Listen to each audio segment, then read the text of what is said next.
Gloire à Dieu, que le nom du Seigneur soit encore béni. Je lui dis encore merci pour cette occasion précieuse qu'il nous donne de pouvoir encore prêcher sa parole.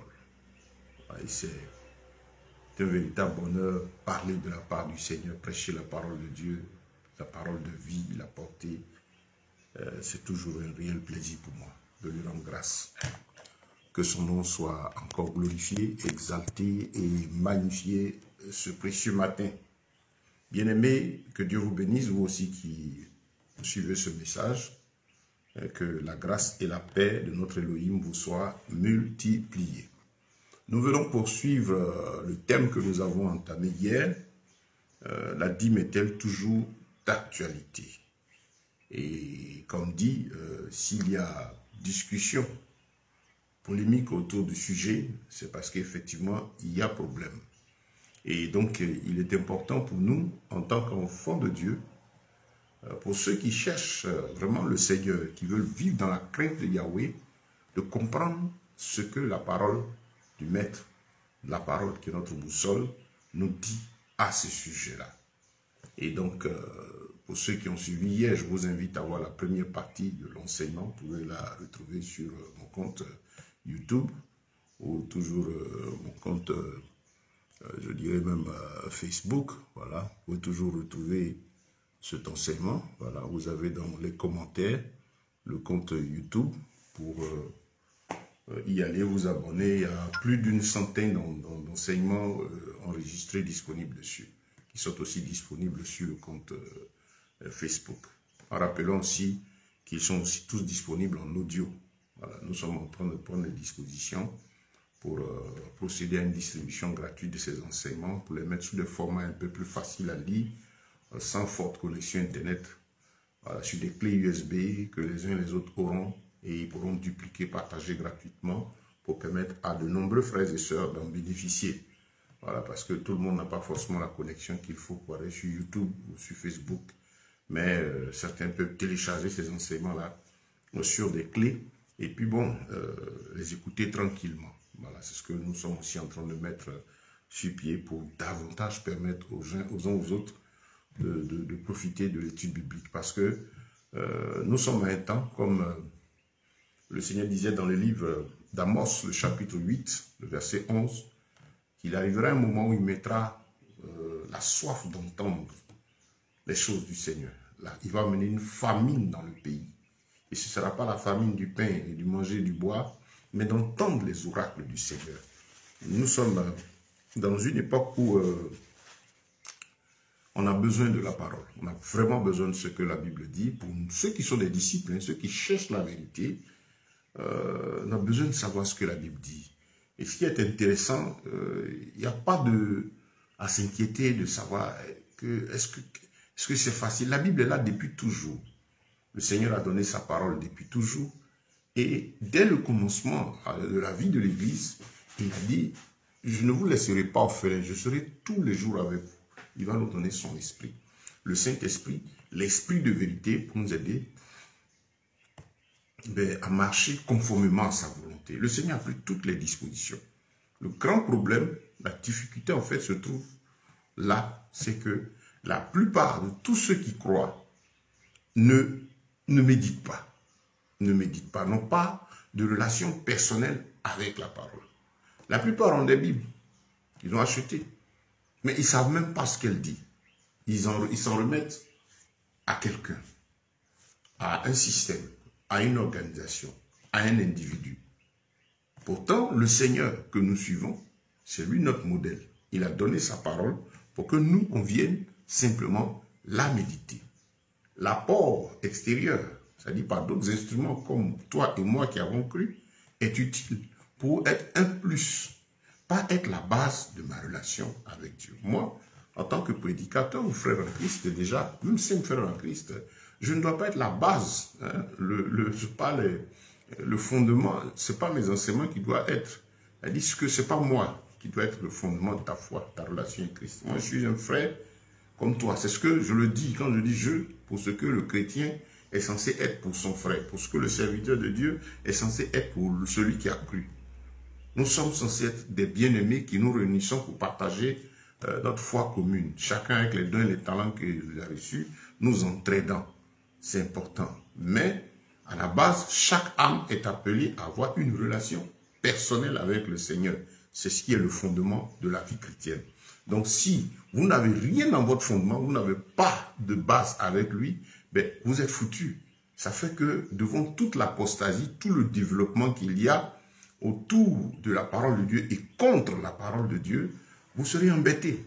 Sinon, c'est aussi simple. Tout a été donné là et ce n'est pas difficile à comprendre.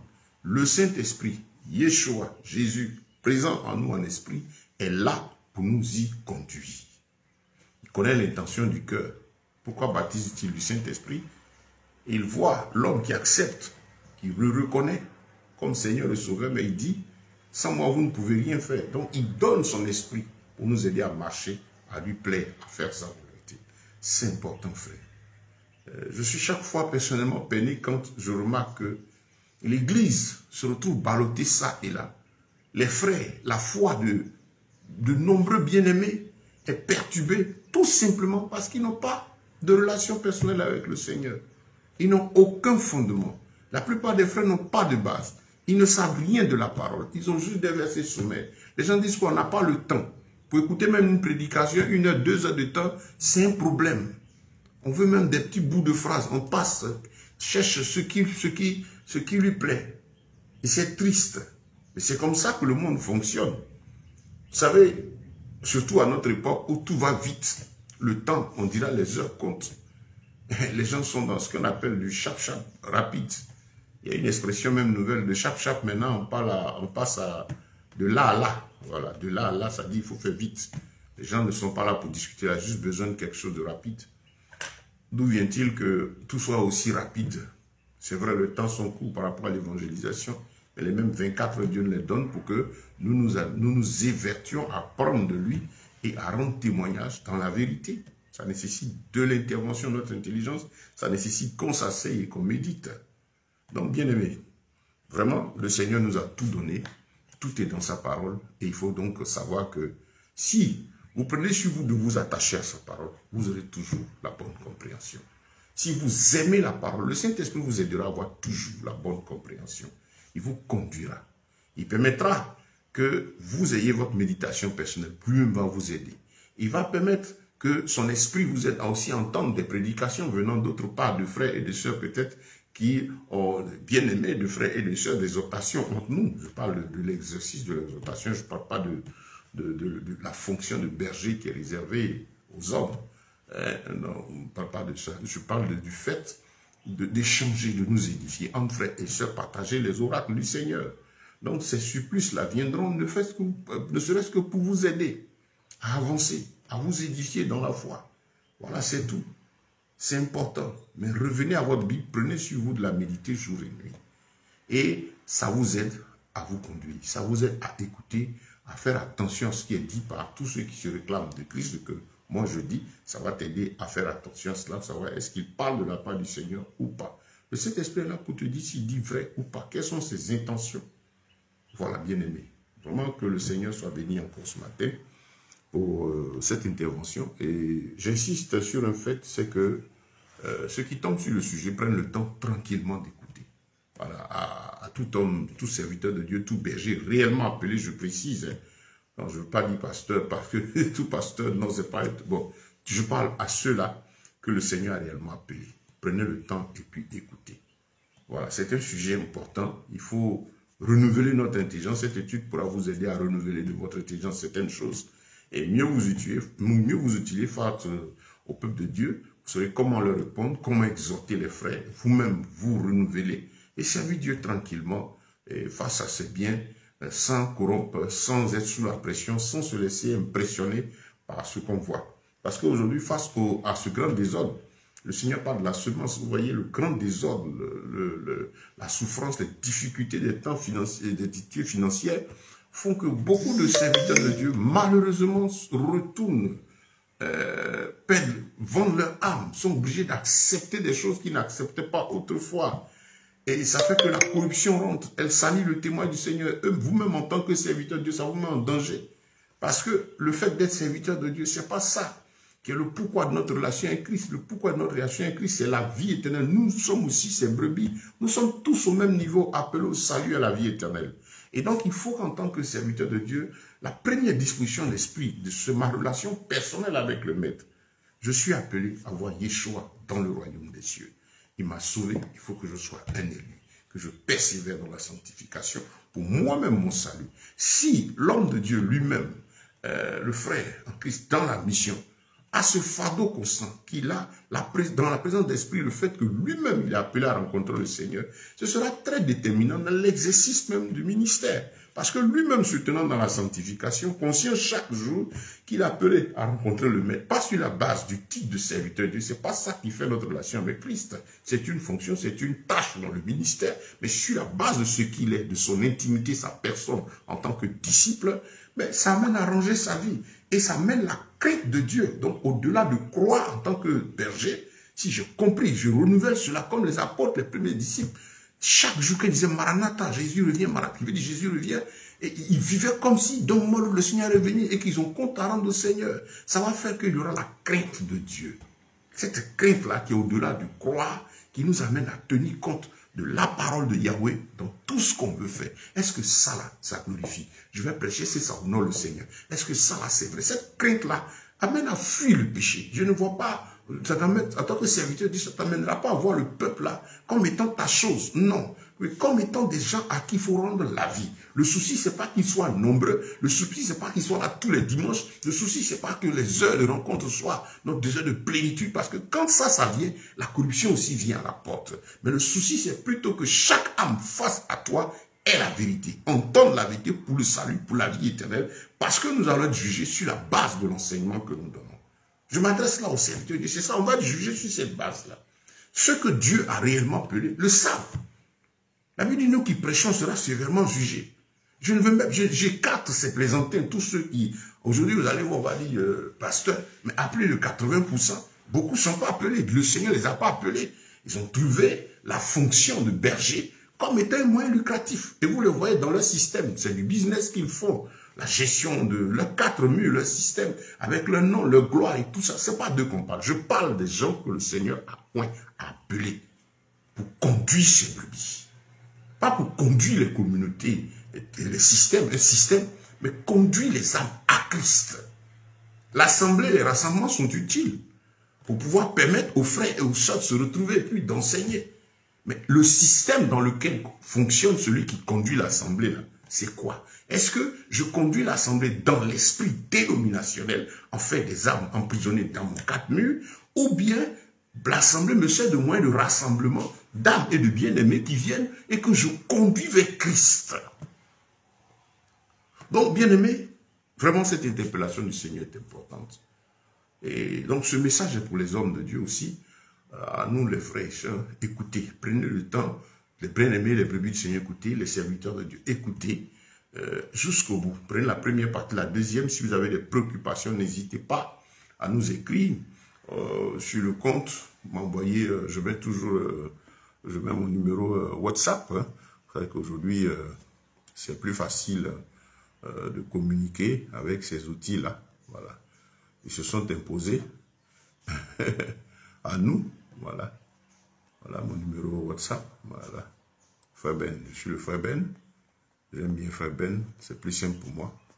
Voilà. Ma profession en tant que dans l'église, je suis missionnaire, je suis apôtre. Nous travaillons, enseigner, prêcher. Je ne suis pas établi sur une assemblée. Je participe à l'édification de la foi commune. Pour nous, l'église, c'est tous ceux qui ont cru. Donc, je suis ouvert à tout frère, à toutes sœurs. Moi, quand je rencontre un frère, une sœur, c'est une bien-aimée, c'est un bien-aimé du Seigneur. J'ai une obligation morale devant le Seigneur spirituel, c'est partager avec elle ma foi et apprendre aussi de cette personne. C'est ça l'église pour nous. Donc, on n'est pas fermé. Et donc, on travaille comme ça avec tout le corps de Christ. Je tiens mes rencontres de prière en cellule avec ma famille, voilà, qui est ma première église, ma première assemblée. Et puis bon, j'interviens dans les assemblées quand on m'invite, je vais. Sinon, je mets mes activités à partir de ma base missionnaire. De là, nous travaillons avec toutes les communautés. Donc, nous ne sommes pas établis, je ne suis pas établi sur une assemblée telle, je suis établi pour participer à la vie de toutes les assemblées, toute l'Église, les assemblées qui regorgent les brebis du Seigneur. Voilà.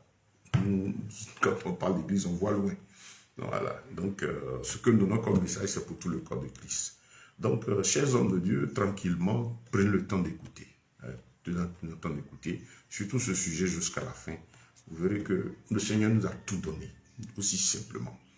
Voilà. Et c'est parce que, aujourd'hui, celui qui touche le cœur là pour servir Dieu avec les biens là, les gens l'ont mis dehors. Le Saint-Esprit, c'est lui qui convainc. Et comme il n'est plus là, depuis le 3e siècle après la persécution de l'Église, il fallait ramener les rudiments de loi et tout, et ça a commencé avec le système vaticano-romain, que vous appelez aujourd'hui l'Église catholique, et qui aussi a eu la copie aussi de ses filles, hein, dans le système dénominationnel. Comme le Saint-Esprit n'est pas là, c'est lui qui convainc de donner. Quand il ne convainc pas, il faut trouver le moyen d'oppresser les gens, de presser les gens pour qu'ils soient en train de donner. Sinon, donner là, c'est bon, ça donne de la joie. Le Seigneur bénit, il aime qu'on donne. Notre Dieu aime le don, notre Dieu aime l'offrande, notre Dieu aime le service. Voilà. Mais avec un esprit libéral et plein d'amour. Donc, poursuivons. Je vous invite à lire la première partie pour encore mieux comprendre là où nous sommes arrivés. La dîme est-elle toujours d'actualité? Nous revenons rappeler ceci, que la dîme, la première fois où c'est mentionné dans la Bible, je fais un résumé, c'est à partir de Genèse, le chapitre 14. Quand Abraham, revenu de guerre, est rencontré par Melchisédek, le roi de Salem, qui était autre que notre Seigneur venu à lui, dans cette apparence physique, pour bénir Abraham par rapport à l'œuvre, la mission, et à l'action immédiate, là, spontanée qu'on voyait là, et à la portée spirituelle et profonde de cette mission, de cet acte de Melchisédek face à Abraham. Et donc, on voit Melchisédek, le roi de Salem de paix, qui présente quoi à Abraham? Il vient, rencontre Abraham, et c'est lui qui en premier bénit Abraham. Ce point est très important à retenir. Pourquoi? Parce que des gens disent non, il faut donner. C'est quand tu donnes la dîme là que Dieu donne. C'est pas vrai. C'est Dieu qui donne et c'est en ce moment-là que nous lui offrons. Ça, c'est très important. En rappelant ceci, que parler ici de dîme, ça revient à parler en fait du service de Dieu avec les biens. Pourquoi? Parce que avant Genèse 14, les gens offraient à l'Éternel. On a vu avec Caïn et Abel, il y avait le service de leur père, mais c'est celui-là qui est mentionné parce qu'il y a eu un fait qui était important. Vous savez, quand la Bible n'insiste pas sur certains éléments, c'était des choses allant de soi qui faisaient partie de la vie des gens et que Dieu approuvait et tranquille. Donc on a vu Abel qui a pris ses prémices. Les prémices, c'est la première chose, la première portée. Donc premier type d'offrande, c'est la première portée. Il a pris, c'est la portée au Seigneur. Le Seigneur était content. Mais son frère, son grand frère, allait prendre aussi les fruits aussi qu'il a placés devant le Seigneur. Et le Seigneur a dit à son grand frère, ah, voilà comment on offre. En fait, ça, c'est la manière que je préfère. Ton frère, il faut l'imiter. Bon, on connaît la suite. Et Caïn n'a pas voulu se repentir. Et il a voulu plutôt tuer son frère à cause de la jalousie. Alors que Dieu lui disait, le péché couche à ta porte. Fais comme lui, c'est tout, répands-toi. On connaît la suite. Donc, les gens donnaient à Dieu jusqu'à ce qu'on arrive au temps d'Abraham. Pour vous dire que donner à Dieu, c'est précieux. C'est très précieux parce que le Créateur, celui qui nous a fait, aime le don. Quand vous lisez toute l'histoire de la Bible, même dans l'Ancien Testament, il y a plus de détails dessus sur les différents types d'offrandes, l'esprit dans lequel il faut apporter. La Bible parle des sacrifices, les lois cérémonielles, tout ce que le Seigneur avait donné sur les offrandes. Je vous conseille de lire les 5 premiers livres. Hein, c'est important. Genèse, Exode, Lévitique, Nombre, Deutéronome. Prenez le temps et puis lisez. Hein? Vous avez Internet aussi, des moteurs de recherche qui vous facilitent aussi la tâche. Vous pouvez mettre offrande et puis vous allez voir des détails. Vous allez peser les pour et les contre. Parce qu'il y a beaucoup d'informations. Il y en a qui sont bonnes, il y en a qui ne sont pas bonnes. Donc, il faut être équilibré. Vous avez déjà la Bible elle-même qui vous oriente. Bon, il y a plein de versions. Il y a des versions qui sont diluées et ont pour objectif de falsifier l'écriture, détourner de l'attention. C'est le ministère de Satan depuis le début, nous empêcher d'obéir à Dieu. Lutter pour que tu aies la connaissance de la vérité. Mon peuple est détruit parce qu'il lui manque la connaissance. Donc voilà la bataille où elle se trouve. Et donc, offrir, c'est une chose importante devant le Seigneur. Tout l'Ancien Testament, vous allez voir combien Dieu aime l'offrande. Combien Dieu aime que ce soit ce parfum. C'est un parfum. Qu'est-ce qu'il a de nous? Notre première offrande. Et qu'est-ce qu'il attend de nous? C'est toi, c'est moi. Même dans l'Ancien, où Christ n'était pas encore venu, mais les hommes, il a toujours aimé l'homme, sa créature. On le voit venir parler avec Adam chaque soir, avant d'entrer en scène du péché. On le voit chasser Adam d'Éden, mais ne pas lui dire, il dit pas, Adam, je ne viendrai plus parler avec toi. On le voit marcher avec l'homme, l'homme qu'il a mis sur la terre, l'homme à qui il a confié tout cela.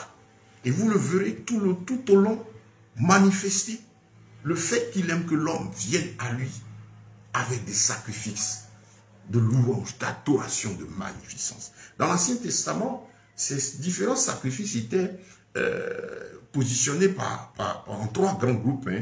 On avait le sacrifice d'expiation, en général, pour parler de expier, c'est-à-dire ôter l'iniquité. Lorsqu'il avait péché, une âme allait chercher un animal qui venait offrir au sacrificateur qui demandait pardon pour elle. Et même aussi, ça se faisait aussi à des périodes solennelles aussi, au nom de tout le peuple, le sacrifice d'expiation. Vous allez voir que beaucoup d'offrandes tournent autour de cela. Ensuite, il y a eu l'Holocauste. Vous voyez un peu expiation, pour parler de sainteté, pureté, l'homme veut approcher, il se sanctifie. Vous voyez un peu ce que les cousins des Juifs, les Arabes, là, après l'abolition et tout ça, c'est un peu des imitations de ce qui se passait là. Et donc, le sacrificateur, même venant offrir au temple, se rendait pur. Il fait des actes de sanctification, de nettoyage des mains et tout ça, de lavage des pieds, tout ça, avant de faire quoi que ce soit. Montrer que pour venir à Dieu, il fallait se sanctifier. Ça, nous sommes dans l'Ancien. Voilà. Et si on veut prendre ce point-là dans le Nouveau Testament, vous verrez que le sacrifice qu'on nous fait chaque fois pour demander pardon, les dispositions qu'on prenait pour arriver dans la présence de Dieu, demander pardon et s'approcher du Seigneur, et dans les moments solennels pour le louer, pour demander pardon pour les iniquités, cela s'est accompli en Christ. Dans le Nouveau Testament, c'est comment la Bible dit que Yeshua a payé le prix du châtiment qui produit la paix. Il est notre Pâque, il a été immolé une fois pour toutes. Pourquoi? Parce que la procédure de l'Ancien Testament était donnée pour annoncer ce que Dieu allait faire en définitive. La voie qu'il avait tracée, parce qu'il a voulu montrer à l'homme, depuis la désobéissance, tu vois, tu as désobéi, mais sans moi, tu ne peux rien faire, et par tes efforts, tu ne peux pas être ce que je veux. Donc voilà, le Seigneur, qu'est-ce qu'il fait? Il intervient là, ici, à travers, dans l'Ancien Testament, il permet tous ces sacrifices, mais l'homme ne change pas. Et donc, il faut qu'il ait maintenant en nous la vie. C'est là qu'en Christ, Yeshua vient, il brise la puissance du péché, il nous donne son esprit pour que maintenant on puisse plaire à Dieu et marcher dans la sanctification. Donc, la sanctification qu'il voulait dans l'Ancien est accomplie en Christ. On ne tue plus d'animaux, mais chaque fois, il vient une fois pour toutes pour le sacrifice. Général demande pardon pour nos iniquités, il ouvre nos yeux, il nous sauve, nous venons à lui, et puis maintenant il nous aide à marcher. Et chaque fois, si jamais, la Bible dit, ne péchez point, dans l'huile de Pierre. Mais si quelqu'un a péché, on a un avocat auprès du Père. La Bible parle de la sanctification. Il dit, recherchez la sanctification sans laquelle nul ne verra le Père. On a des gens qui ont le malin plaisir de dire aujourd'hui que vous pouvez pécher. Tu as cru en Christ, tu peux pécher à rien. Bon, continuez. Continuez, ça c'est votre affaire. Si ça vous fait du bien, continuez. Mais celui qui a l'esprit, c'est que l'esprit rend témoignage à notre esprit qu'on a enfant Dieu. Quand tu as le Saint-Esprit, mais que tu poses un acte qui ne glorifie pas Dieu, là, tu sens, Dieu c'est un personnage vivant, tu sens en toi qu'il n'est pas content. Et quand il n'est pas content, ah Seigneur, pardonne-moi ce que j'ai fait. Mais ce pardon qu'on demande à Dieu, là, ça c'est maintenant dans notre marche avec Dieu. Voilà, nous, si nous faiblissons, si nous tombons, on demande sa grâce, il nous aide en marche. Il n'est pas comparé au pardon de tout ce que nous avons fait au monde, ce qu'on ne le connaissait pas, qui nous permet l'entrée dans sa vie et l'entrée de lui-même en nous. Voilà, c'est important. Donc, voilà pourquoi il faut la sanctification. Vous savez, il y a des sujets sur lesquels il ne faut pas perdre le temps. Voilà, quelqu'un dit, non, vous pouvez vivre dans le péché, vis dans tes péchés. Voilà, tu peux dire, tu as cru en Christ, tu peux aller faire, continue. Voilà, c'est ton problème. Il y a ce que la Bible dit, ceux qui sont de Christ vont chercher la sanctification. Que toute la gloire lui revienne. Donc, on continue toujours aussi pour montrer l'importance du don, les sacrifices d'expiation, pour demander pardon dans l'Ancien. Dans le même Ancien, on a l'Holocauste. L'Holocauste qui était cette offrande-là que le peuple d'Israël venait déposer sur l'autel. Une à la première heure du jour, à 6 heures environ, et l'autre à la deuxième heure, c'est-à-dire l'heure du soir, première heure du soir, environ 18 heures. Et cette offrande-là, c'est un animal qui était mis sur l'autel, c'est-à-dire le bois et puis tout, on mettait dessus, on brûlait et il consumait entièrement, tout réduit ensemble. Le feu devait tout consumer. Différemment de l'expression où l'animal était tué, était retiré, les gens pouvaient le consommer, les sacrificateurs pouvaient le manger, mais l'Holocauste ici, il brûlait continuellement. Et donc, il avait pour rôle, l'Holocauste, de symboliser l'adoration, le parfum agréable à l'Éternel. Et comment, ça c'est dans l'Ancien, maintenant comment, ça il fallait faire chaque fois qu'on le rappelle, dans le Nouveau Testament, comment cela s'accomplit? Romains chapitre 12. Offrez-vous comme un sacrifice vivant, saint, agréable et parfait, ce qui sera de votre part un culte raisonnable. Donc cette adoration qu'on matérialisait là, par l'animal qui avait pour rôle et de rappeler au peuple qu'on devait tous les jours adorer Dieu et rappeler le symbole de l'adoration du peuple de Dieu à l'Éternel devant lui. Ici s'accomplit en Christ, c'est par le don de soi-même, la vie offerte à Christ, c'est la première offrande. Après l'expiation, la vie offerte, offre-toi, donne-toi à Christ. Marche conformément à sa parole. Offrez-vous comme un sacrifice vivant, saint, vivez la sanctification, agréable et parfait. 1 Pierre 2, il nous dit, vous êtes une race élue, un saint sacerdoce. Vous comprenez? Donc, Dieu aime l'offrande. Première offrande, c'est moi-même. Vous comprenez? On dit, on est en train de dire, mais on parle, ça veut dire, parler de ça, c'est parler d'offrir. L'offrande, Dieu l'aime. Pour nous qui sommes dans l'accomplissement, on dit le temps de la grâce. Temps de la grâce, qui ne veut pas dire temps de vivre n'importe comment. Parce que pour qu'il y ait grâce, il faut qu'il y ait, comment on appelle, la culpabilité établie. La Bible ne dit-elle pas que le Saint-Esprit est venu convaincre de péché, de justice et de jugement. C'est sa mission. Il amène l'homme à rentrer à lui-même, à voir son iniquité, à se repentir. Voilà, donc pour qu'il y ait grâce, il faut qu'il y ait culpabilité. Pour ceux qui ne savent rien, quand on dit sur la grâce, on dit on fait ce qu'on veut. Non. Le pardon a été donné, le temps de la grâce, le pardon de Christ tient là. Ils ont dit qu'on est sur le temps de la grâce. Il tient là jusqu'à ce que Dieu mette un terme maintenant à ce programme avec les hommes. Donc, l'occasion est donnée. L'occasion de se repentir. C'est ça le temps de la grâce. Dieu pardonne. Il pardonne quoi? Il faut bien que je reconnaisse mon iniquité dans son esprit, amène l'homme à la conversion, à la repentance, et maintenant on vient à lui. C'est ça le temps de la grâce. Donc là où on est pour nous, quand on est sous la grâce maintenant, l'offrande avec Dieu, c'est-à-dire la forme matérielle, on n'y est pas encore arrivé, c'est d'abord le don de soi. C'est un caractère sacré, sacrificiel, puissant, précieux devant le Seigneur, le don de soi-même. Ça commence par ce que je suis. Sinon, si vous n'êtes pas dans la sanctification, vous ne vivez pas dans la crainte de Dieu, vous ne cherchez pas à plaire à Dieu, vous n'êtes pas un saint, comme l'Écriture l'appelle, vous vous fatiguez. Tout ce que vous allez faire comme don matériel n'aura aucun sens devant le Seigneur. Parce que tout commence par la disposition du cœur. Le Seigneur tient compte de la disposition de notre cœur. Donc dans l'Ancien, cette image de l'Holocauste, vous rappelez à Israël qu'il est important pour moi, l'Éternel, que ton âme brûle pour le Seigneur.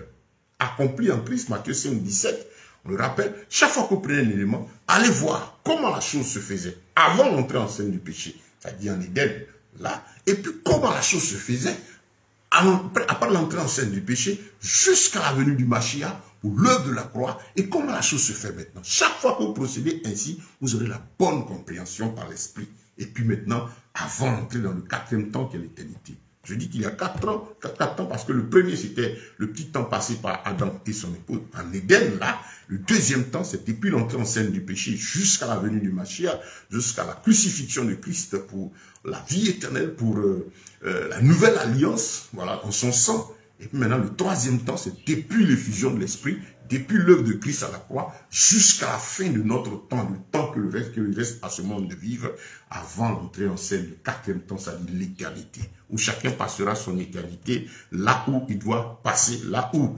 Dieu veut qu'il passe, c'est dans le royaume des cieux, mais malheureusement, tout le monde ne va pas y aller parce que, comme tout le monde ne veut pas obéir à Dieu, il y a l'autre éternité là aussi, qui est dans le feu de la géhenne, où Dieu a prévu s'y jeter Satan et les démons pour l'éternité. C'est 2 endroits d'éternité. Donc ça, c'est le 4e temps. Où est-ce que tu vas passer ton éternité? Donc ici, bien-aimés, j'espère que vous suivez, que vous comprenez ce que nous sommes en train de dire. Donc nous devons être un holocauste, une offrande brûlante, vivante pour le Seigneur. Maintenant, ça passe à l'aspect matériel. Nous sommes ici, maintenant, en train de parler de la matérialisation de cette reconnaissance à Dieu. La matérialisation, maintenant, de ce acte d'amour pour Dieu. Parce que Dieu aime l'offrande. Vous allez lire Deutéronome chapitre 16. Il y a ce passage que les gens aiment bien sortir de son contexte, hein, comme si c'était le seul verset. Ils aiment bien l'isoler là parce que c'est un peu plus facile et plus facile à faire, manipuler les esprits faibles. C'est un passage sérieux, Deutéronome 16. Je veux dire, tout l'Ancien Testament nous aide à comprendre le caractère sacré du don à ce Seigneur. C'est important. Dans Deutéronome 16, le verset 16, vous voyez que le Seigneur dit qu'on ne se présente pas devant le Seigneur les mains vides. Voilà, les gens aiment bien ce passage. Non, on ne vient pas à Dieu devant lui les mains vides. Tout l'ancien, la Bible déclare que toutes ces choses sont arrivées pour nous servir d'exemple. L'apôtre Paul le rappelle une fois dans le livre de Colossiens, que ce qui est arrivé, c'est venu pour nous servir d'exemple. Dans la Bible, plusieurs manifestations, comme les apôtres rappellent, ces choses sont venues pour nous servir d'exemple. Nous sommes dans le temps accompli de l'Écriture, nous, Église. Donc, tous ces sujets-là, il faut aller voir la forme, comment ça se pratiquait dans l'ancien. Et vous allez voir qu'il y avait un aspect de crainte, de fermeté du Seigneur quant au service avec ses biens. D'abord, la disposition spirituelle personnelle dont on vient de parler, qui est le don de soi, symbolisé par ces offrandes physiques, l'expiation, l'holocauste, fait au nom du peuple, l'expiation, demander pardon de ses péchés. Et puis, il y avait le sacrifice de prospérité, ou les vœux, où l'homme posait des actes pour demander à Dieu sa grâce sur terre. Voilà, c'est trois principales catégories d'offrandes dans lesquelles vous allez trouver tout ce qui se passait dans l'Ancien Testament. Expiation, holocauste, adoration, louange, action de grâce, service à l'Éternel et action sacrifice de prospérité, où l'on posait des actes pouvant élever la voix vers Dieu pour dire Seigneur, fais ceci pour moi, fais cela pour moi, souviens-toi de moi et faisant des vœux. C'est trois grandes catégories d'offrandes dans l'Ancien. Maintenant, dans le Nouveau, ça se réalise comment? Je rappelle ceci, ces formes-là ont d'abord pour base dans l'Ancien, pour le Seigneur, de nous montrer d'abord la disposition personnelle. Ça se voit déjà aussi dans l'Ancien Testament. Avant la matérialisation de cette volonté de le servir avec un bien. Donc, pour nous, il est important de savoir en tant que disciple qu'il faut être d'abord dans la sanctification. Il faut être une offrande vivante, quelqu'un qui fuit le mal, qui se sanctifie pour avoir de la valeur de notre présence au Seigneur. Parce que notre première offrande à Christ, ce n'est pas le bien, c'est notre cœur, c'est notre âme, c'est notre amour, notre moi. C'est ton moi. C'est ça ta première offrande. Ton moi, ton libre arbitre, c'est la première offrande au Seigneur. La dédicace de toi-même à l'Éternel. Il dit, offrez-vous comme un sacrifice vivant, sera ce qui sera de votre part un culte raisonnable. Dans les autres versets, le service intelligent. C'est ce que Dieu veut. Et à partir de là, comme nous manifestons cet amour, Dieu nous a mis dans la création. Et il a mis à notre disposition tous ces éléments de la terre, tous ces biens qui sont à nous. Et mais qu'il aime que nous venions à des moments lui présenter aussi en offrande, matérialisant la disposition de notre cœur. Je l'aime. C'est comme l'homme dit, j'aime sa femme. Mais il va matérialiser cet amour par l'offrande d'une fleur, d'un bien, ainsi de suite. Mais le bien n'est pas ce qu'il dit qu'il aime la femme. C'est pas d'abord ça. C'est la matérialisation de ce qui est dans son cœur. Et donc, comprenez l'esprit sacré de l'offrande, l'esprit sacrificiel. Se présenter à Dieu avec quelque chose de précieux. Et dans l'Ancien Testament, comme on le dit, le Seigneur dit, on ne se présente pas à lui, Deutéronome chapitre 16, comme j'ai pris même à partir du verset 10, le Seigneur même insiste sur un fait, que le don, le service doit être volontaire. L'aspect volonté et libéral, même quand Dieu a institué les sacrifices, les différents types de lois, Dieu a voulu que cela lui soit présenté dans un esprit bien disposé d'amour, de volonté. Voilà, vouloir lui obéir. C'est ainsi que ça s'est toujours passé. Prenez tout l'Ancien, je vous conseille de lire Lévitique, Nombre, Deutéronome, et puis Exode, et choses aussi, comme on appelle Genèse, pour voir cette histoire-là à la base. Déjà, vous avez plein de détails avant qu'Israël n'entre à Canaan. Comme on le disait, Dieu va faire à soi une nation. Il y a le sacrifice, le service de l'homme avec lui-même d'abord, et des hommes entre eux. Quand Yeshua était là, qu'est-ce que les gens sont venus lui demander? Les pharisiens ont voulu le mettre à l'épreuve. Il dit, mais quels sont les deux grands commandements? Les plus grands, quel est le plus grand commandement? Voilà. Il a dit, le premier, tu aimeras l'Éternel ton Dieu comme toi-même, de tout ton cœur, de toute ton âme, de toute ta force. Et le second, le prochain, comme toi-même. De là provient la loi et les prophètes. Dit effectivement que vous avez la relation verticale entre toi et le Créateur, et ensuite la relation horizontale entre toi et puis ton prochain. Mais si, dans cette relation avec le Seigneur, le Créateur, la relation verticale, tu es équilibré, tu crains Dieu, tu tiens compte de cette relation, en fait, c'est ça, il faut tenir compte du Créateur, il faut la voir dans sa vie, si tu l'as, et tu tiens compte de lui, parce qu'il y en a qui ont entendu qu'il y a eu la grâce d'accepter Christ, mais qui ne tiennent pas compte de ses lois, ceux n'ont pas la crainte, ils croient. C'est à plus de 90% ce qu'on a aujourd'hui. On n'a que des croyants, beaucoup d'appelés. Mais si tu es un élu, quelqu'un qui tient compte de cette relation avec le Créateur, ça va t'amener à fuir le mal. Si tu aimes l'Éternel Dieu de toute ton âme, de toute ta force, de tout ton être, il y a des choses que tu ne vas plus faire. Parce que dans chaque acte à poser, tu te souviendras, est-ce que cela glorifie mon Elohim? Tu l'aimeras de tout ton cœur. Est-ce que ton cœur, c'est-à-dire le sang de ta vie, est focalisé sur la parole de Yeshua?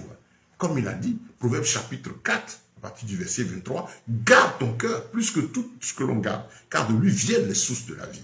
Donc tu vois, si tu aimes l'Éternel de tout ton cœur va s'attacher aux oracles du Seigneur. Attaché à Dieu.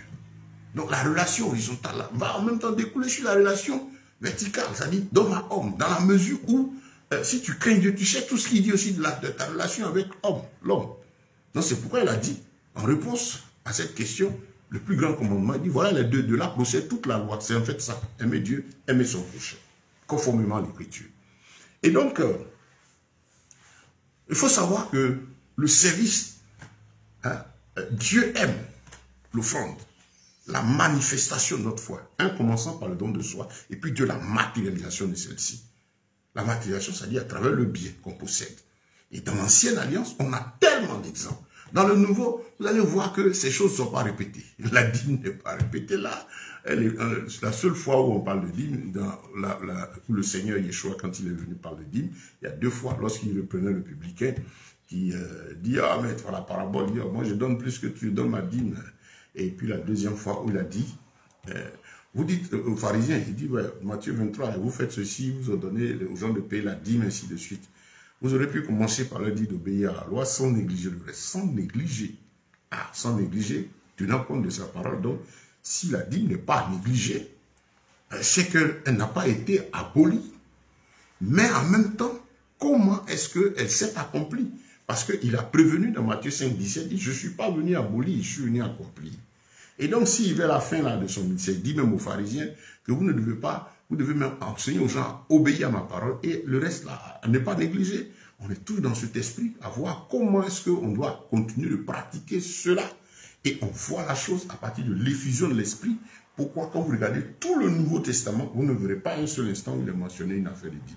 C'est-à-dire que l'objectif, ce n'est pas d'attaquer la dîme, c'est le sujet. Il faut prendre la parole de Dieu et puis voir quelqu'un qui allait à l'école, qui réfléchit, et quelqu'un en tout cas de logique dans la tête, n'est pas choqué par ça. Quand on cherche la vérité, on est tranquille. Oui, nous la dîme.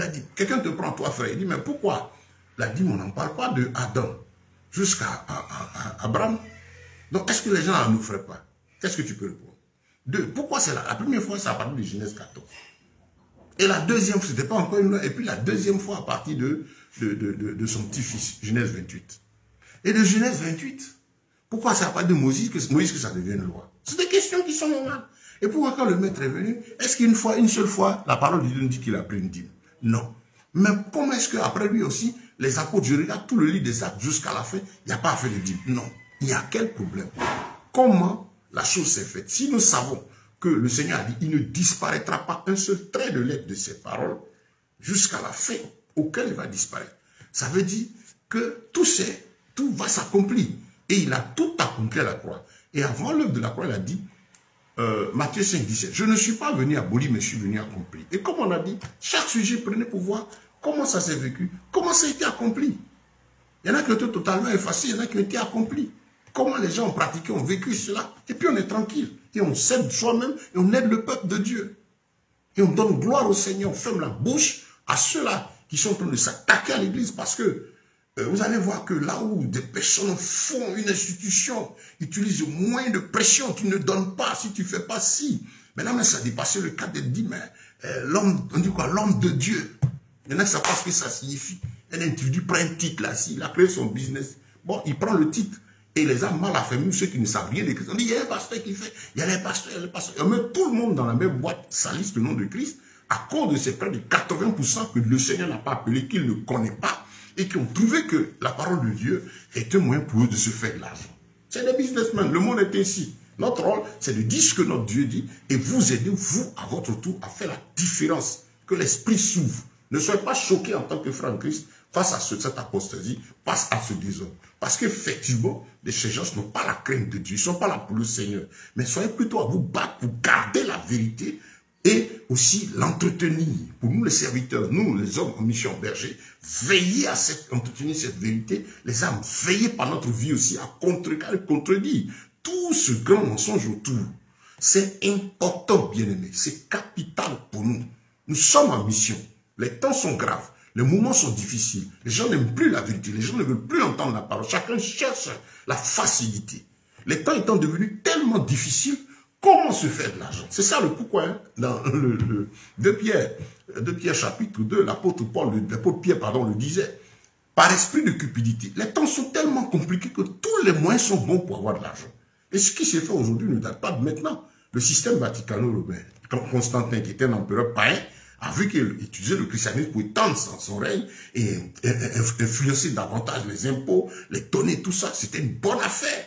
Ben, il a créé l'église vaticano-romaine, catholique, c'est-à-dire conventionnelle, où on fait tout ce qu'on peut, on ne touche pas à la parole, mais on essaie de tout faire pour garder l'autorité de son état sur le monde. Et on voit pendant près de 1000 ans ce à quoi le système vaticano-romain a servi. Voilà. Et donc, des gens dans l'histoire trouvent bon d'utiliser la parole du Saint-Esprit. Ce n'est pas nouveau. Ce n'est pas nouveau. Aujourd'hui, on est dans le temps où les gens cherchent à adorer l'homme. Et il y a les temps qui sont compliqués. Des gens ont trouvé que Dieu, c'est plus facile de poursuivre son idolâtrie en prenant le nom de Christ. Parce que ce n'est pas évident pour eux de venir avec un fétiche devant des âmes et puis dire, bon tiens, voici, et puis les âmes m'en suivent. Donc des gens ont choisi de falsifier les choses. C'est comme ça. Mais toi, en tant qu'enfant de Dieu, tu as pour mission de veiller à la vérité, de veiller à ce qui est juste. Si ça choque, s'il y a bruit, c'est qu'il y a problème.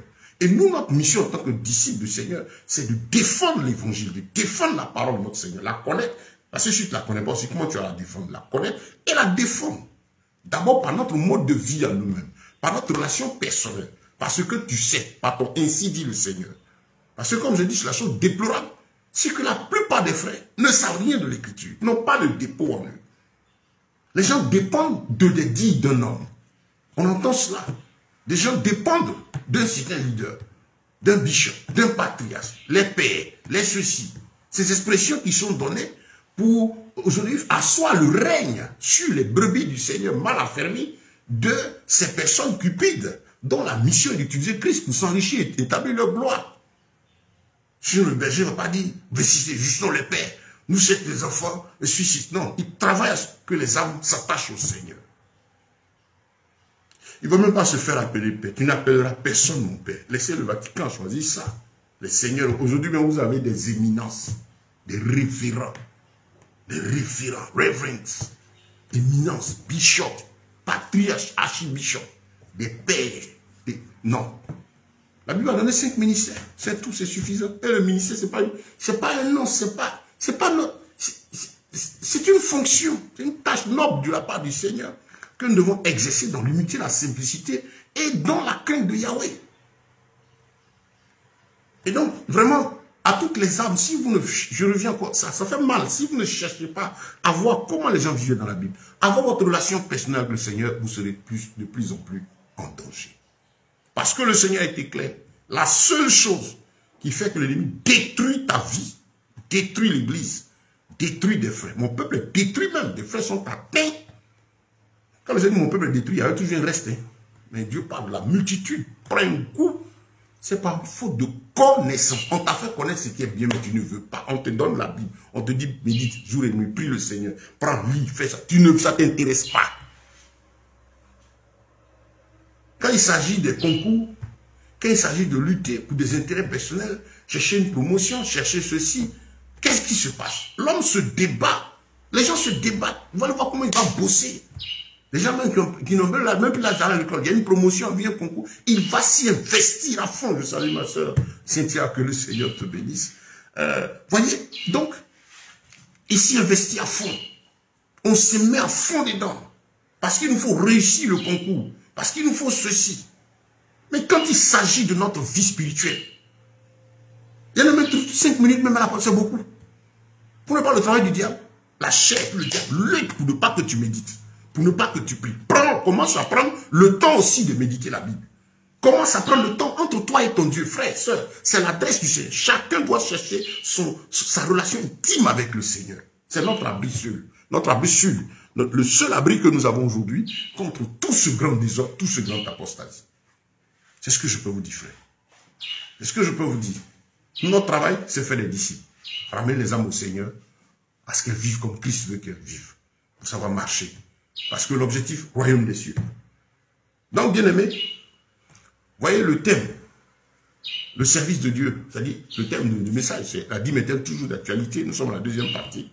Il y a eu la première partie hier, vous pouvez la trouver sur le compte Facebook, bien sûr, le compte dans les commentaires.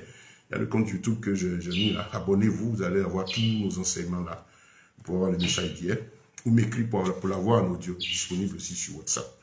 Et tout à l'heure, je vais demander à... Je demande à ma soeur, ça fait un moment qu'on s'est vu. Voilà, il faudra m'envoyer ton numéro WhatsApp, tranquillement. C'est le mien que j'ai écrit dans les commentaires. Tu m'écris pour m'envoyer.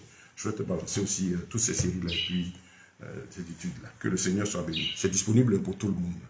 Donc, nous sommes en train de parler de la dîme et des textes d'actualité. Donc, quand vous regardez tout l'Ancien Testament, on a dit que je vous ramène à l'enseignement de Yeshua sans prendre du temps. Donc la dîme, elle était une loi, elle était un impôt, une obligation. Vous voyez? Voilà, une obligation. Pourquoi? Parce qu'il fallait pour Dieu maintenir le peuple, cette nation qui va là, avec le minimum. L'adoration personnelle même dans la crainte de Dieu, et aussi cet état qui va aussi. Donc c'est pourquoi vous avez toutes ces lois faites sur la dîme dans l'Ancien Testament. Vous avez vu même dans Malachie chapitre 3 où le Seigneur insiste, vous me volez. Les gens disent, on te vole comment? Il dit non, dans les dîmes et les offrandes. Il dit tout le peuple, de la tête aux pieds, il volait Dieu. Au point même c'était difficile de le dire la vérité. Ceux qui avaient la vérité, la Bible dit, se parlaient l'un et l'autre. A dépassé le verset 10. Il disait tout Malachie pour tout comprendre. Dieu fâché parce que côté matériel, là, non seulement les gens ne parlent pas dans la sanctification, mais côté matériel, les gens se moquaient de Dieu. Comme Ananias et Saphira ont tenté de le faire lors de leur offrande. Ils offraient n'importe quoi à Dieu, légèrement, ils s'amusaient avec Dieu. La dîme qui était le 10e prévu par le Seigneur pour assurer le minimum, hein, à cause de l'état qui partait, aussi négligé.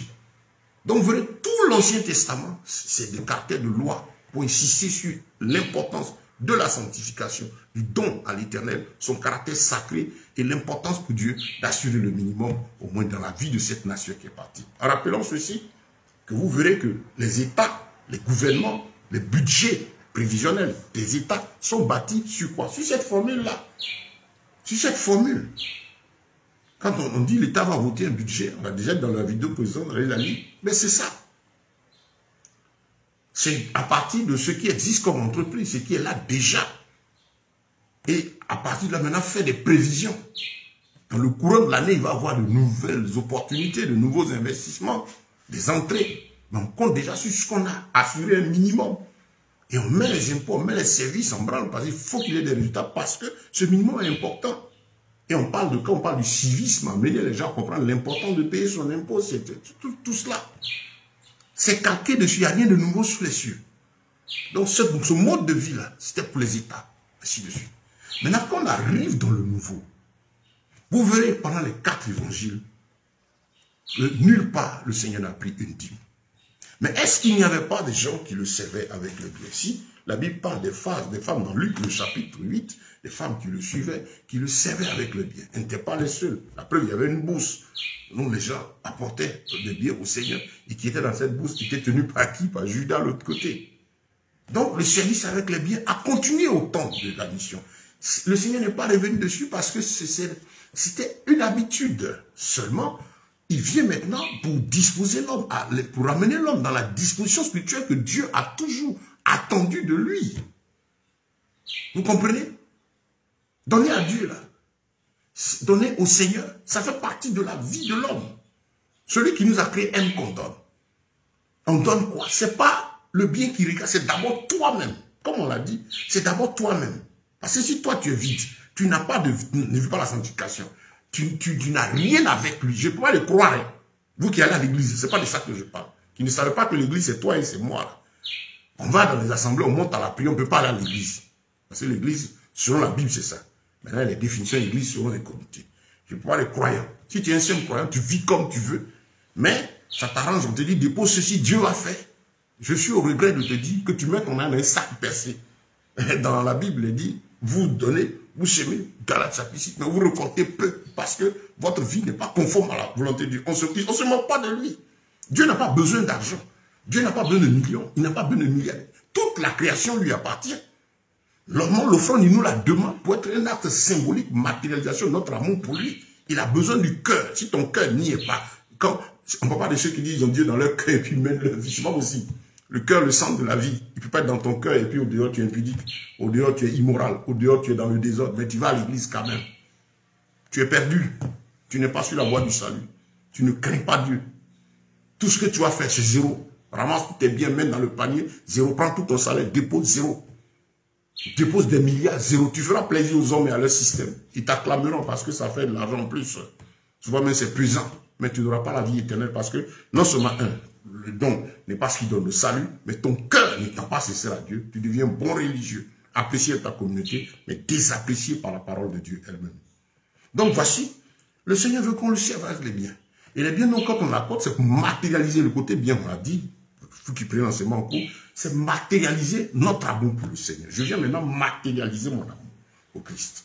Donc tout commence par aimer, se donner, garder l'esprit sacrificiel, voir que c'est sacré, c'est précieux, le Seigneur aime cela. Il dit on ne se présente pas à lui les mains vides. Donc ça c'est Deutéronome 16, c'est une réalité. On a vu comment est-ce que les apôtres ont vécu. Et avant d'arriver maintenant aux apôtres, donc on vient de voir l'Ancien Testament. Christ n'a jamais plus de dîmes, mais il recevait des dons de personnes bien disposées qui étaient engagées auprès de lui. Mais ce qu'il va faire, qui va énerver les pharisiens, il va ajouter quelque chose. À des moments, il dit aux disciples, donnez-leur vous-même à manger. On voit le Seigneur opérer des miracles, venir au secours, partager ce qu'il avait avec la foule qui le suivait.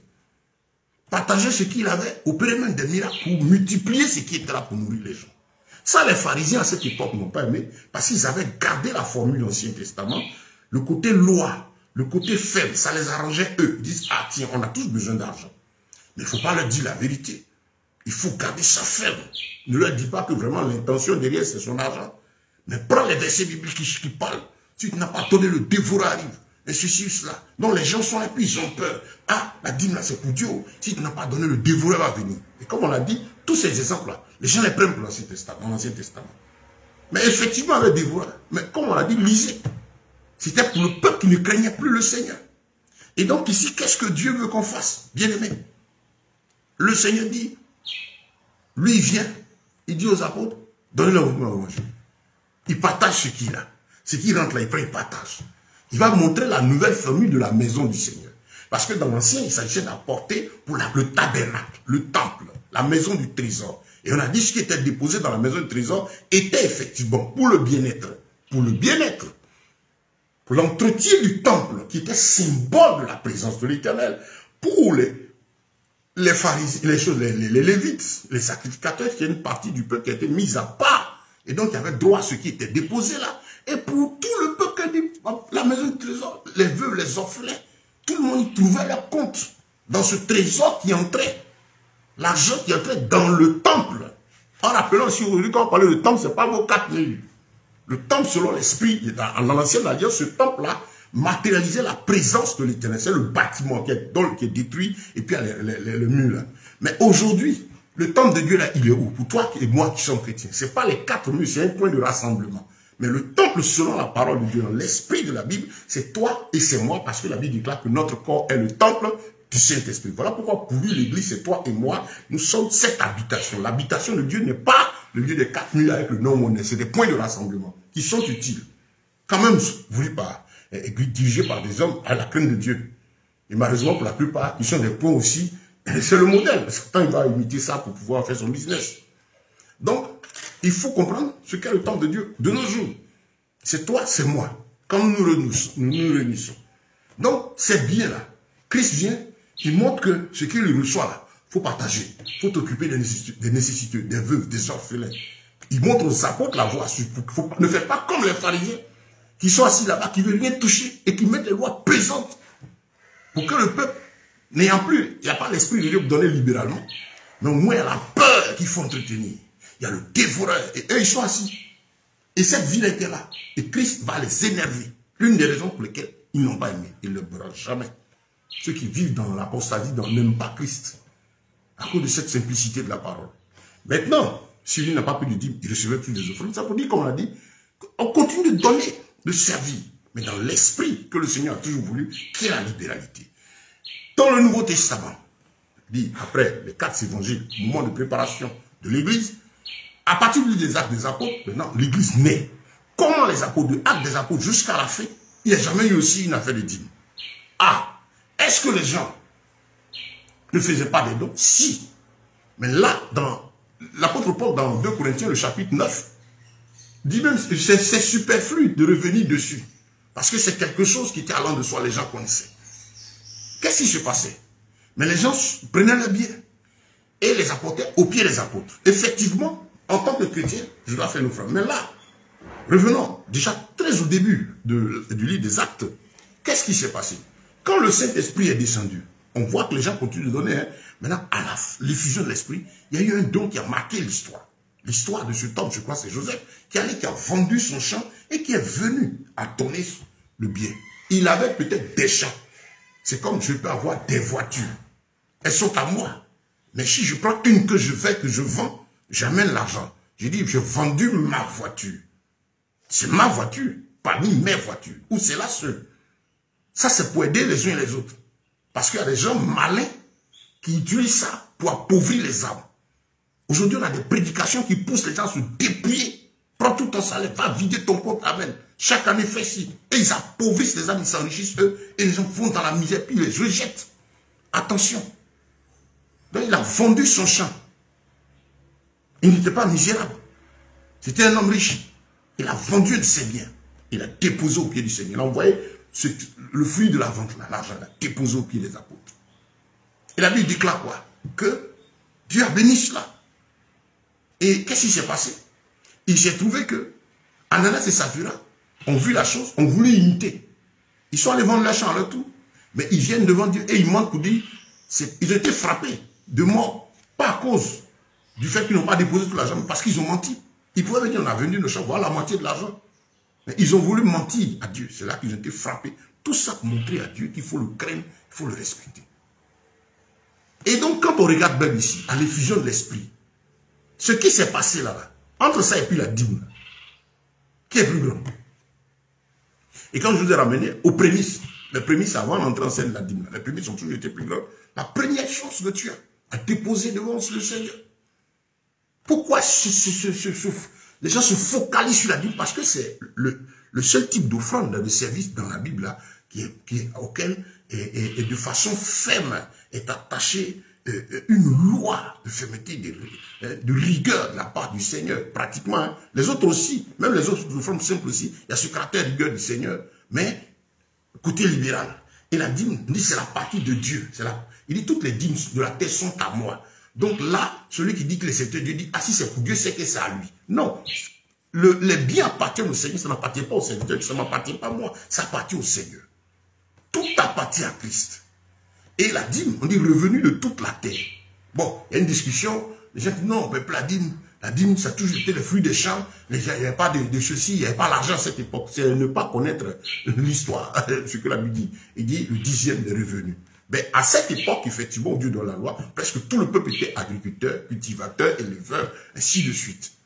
Mais il dit revenu. Il y en a aussi qui étaient commerçants, le fruit de ces revenus. Donc aujourd'hui, par exemple, on n'est pas tous agriculteurs, on n'est pas tous éleveurs, mais on reste toujours dans le principe de cette parole-là. On sait que tous les biens-là sont à l'Éternel et nous avons nos revenus. Et comment reçois-tu ton revenu? C'est en fonction du travail que tu fais. Si tu es salarié, c'est en fonction de la moyenne dont tu obtiens ton moyen d'échange. À cette époque, le moyen d'échange, c'était les trocs. Voilà. Aujourd'hui, c'est ce qu'on a. C'est la monnaie fiduciaire. Et donc, dire que non, c'était seulement, si c'est la dîme, dire que la dîme n'est plus d'actualité parce que c'était que des biens en nature, c'est pas suffisant.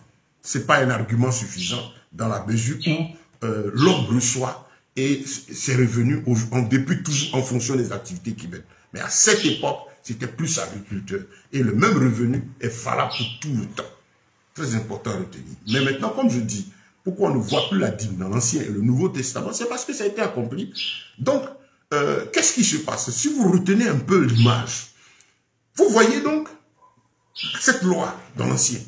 Dans le Nouveau, Christ n'en parle pas, mais reçoit des biens. À l'effusion de l'Esprit, vous voyez maintenant que les disciples, remplis du Saint-Esprit, commençant par le premier don de Joseph, posent des actes extraordinaires qui dépassent la dîme. Mais ce qu'ils ont fait, ça rappelle beaucoup. Même Ananias, bien qui a été frappé parce qu'ils ont menti. Ce qu'ils venaient donner à Dieu, ça dépassait de loin la dîme. Donc c'est dit quoi? La dîme, c'est là que je viens à vous amener à la réponse à la question. La dîme est-elle toujours d'actualité?